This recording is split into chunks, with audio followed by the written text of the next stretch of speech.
یہ ہیں راجو اور مینا۔ مینا انتہائی ایماندار اور ہارڈ ورکر ہے، جبکہ راجو ڈاکو ہے۔ ان کے 3 بچے ہیں جن کو مینا صرف اور صرف حق حلال کی کمائی کھلانا چاہتی ہے، جبکہ راجو ڈاکیٹی کرتا ہے۔ تو راجو کو ہر وقت مینا روکتی رہتی ہے، لیکن راجو اپنے کام سے باز نہیں آتا، اور راجو کے جو ڈاکے کے پیسے ہوتے ہیں ان کو مینا ہاتھ تک نہیں لگاتی، اور اپنے بچوں کو ان میں سے روزی ہرگز نہیں کھلاتی۔ اس طرح مینا خوب محنت و مشقت کرتی ہیں اور اپنے بچوں کو اچھے اچھے سکولوں میں بھیجتی ہیں، لیکن راجو ہر وقت ان کو پریشان کرتا ہے تاکہ وہ ڈاکے کے پیسے لے اور ان کی زندگی خوشحال ہو جائے گی۔ لیکن مینا کبھی اس چیز کے لیے تیار نہیں ہے، کیونکہ وہ محنت اور جفا کش خاتون ہے۔ اس طرح مینا نے اب ٹھان لی کہ راجو کو وہ راہ راست پہ لے کے آئیں گی۔ اس کے لیے اس نے اپنی ورکنگ شروع کر دی۔ راجو، کبھی یہ پاسبل ہے کہ ہم کسی اور کے بچوں کا رزق اپنے بچوں کو کھلائیں اور ہمارے بچے سکون کریں؟ امپاسبل۔ تمہیں اب راہ راست پہ آنا ہوگا۔ اس طرح مینا نے اپنی ورکنگ شروع کر دی۔ اس طرح مینا محنت و مشقت کرتے ہوئے اپنے بچوں کو اعلیٰ تعلیم دلوا رہی ہے، اور راجو کے کمائے ہوئے رزق کو وہ گھر میں انٹر نہیں ہونے دیتی، کیونکہ اس کا یقین ہے کہ اگر راجو کی کمائی سے بچے پلیں گے تو وہ ڈاکو ہی بنیں گے۔ دوسری طرف راجو سوچنے کے باوجود ڈاکہ زنی جاری رکھتا ہے، اور اس بار وہ ڈاکے کے چکر میں کافی مشکلات میں پھنس جاتا ہے۔ اس طرح آج سارا دن راجو بھرپور ٹرائی کرتا رہا، لیکن کوئی ڈاکہ اس کے ہاتھ نہ لگا، اسے کوئی موقع نہیں ملا کسی کو لوٹنے کا۔ اس لیے اس نے کافی لانگ ٹرم ورکنگ کی اپنے ڈاکے کو کامیاب کرنے کے لیے۔ جیسا کہ آپ سنتے رہتے ہیں کہ ہمیشہ ڈاکو کو جب اپنی واردات ناکام ہوتی نظر آئے تو وہ اس کے لیے بھرپور ورکنگ کرتا ہے اور دلیری بھی کر لیتا ہے، تاکہ وہ کچھ نہ کچھ ضرور لے کے جائے، کیونکہ اس کا یہاں پہ نشان لگ چکا ہے۔ تو اب یقیناً ادارے اس کے پیچھے ہوں گے، تو اس سے پہلے کہ اس کو ادارے پکڑیں وہ کچھ نہ کچھ حاصل کر لے۔ اسی چکر میں راجو پکڑا جاتا ہے اور پولیس اسے تھانے کے اندر بند کر دیتی ہے۔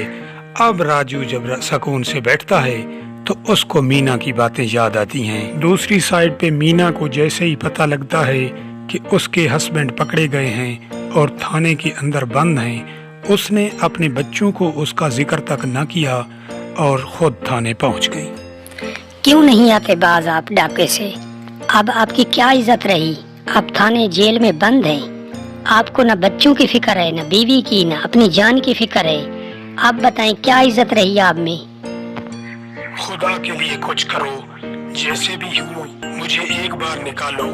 میں اب آپ کی ساری باتیں سمجھ چکا ہوں، اور مجھے پتہ چل گیا ہے کہ میں نے بہت غلطی کی، اور اب انشاءاللہ کبھی غلطی نہیں ہوگی۔ خدا کے لیے کچھ کرو، کچھ بیچو اور میری جان چھڑاؤ۔ اس کے لیے آپ کو میرے ساتھ ایک ایگریمنٹ کرنا ہوگا۔ اس طرح راجو نے اب یقین دہانی کروا دی کہ وہ اب واپس آ چکا ہے اور ایمانداری کے ساتھ زندگی گزارے گا، اپنے بیوی بچوں کے ساتھ مل کے خاندانی کام کرے گا، اور اپنے کھیتوں کے اندر خوب محنت کر کے اپنے بچوں اور بیوی کے ساتھ خوشحال زندگی گزارے گا۔ بقیہ زندگی اپنی ایمانداری کے ساتھ اپنے کھیتوں میں کام کرے گا۔ اس طرح اب مینا کو بھی فلی ٹرسٹ آ گیا کہ راجو اب واقعی بدل گیا ہے۔ اس نے اپنی محنت سے کمایا ہوا پیسہ اکٹھا کیا اور راجو کو ہرجانہ ادا کر کے اسے چھڑوا لے آئی۔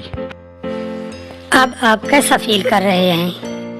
آپ بہت عظیم خاتون ہیں، میں نے ابھی آپ کو سمجھا، آپ نے واقعی میری زندگی کو بدل دیا، آپ گریٹ ہیں۔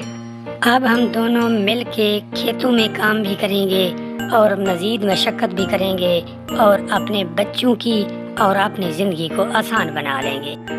اس عقل مند خاتون نے واقعی راجو کے گھر کا نقشہ بدل دیا۔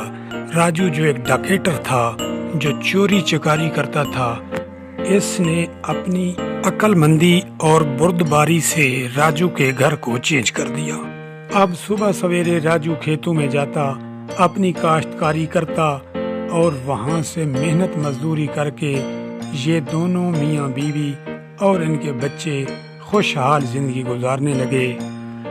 لیکن راجو جب کھیتوں میں کام کرتا تو اس کو اپنی بیوی کی عقل مندی بہت یاد آتی، جس نے اس کی زندگی کو جہنم سے نکال کر جنت میں ڈال دیا۔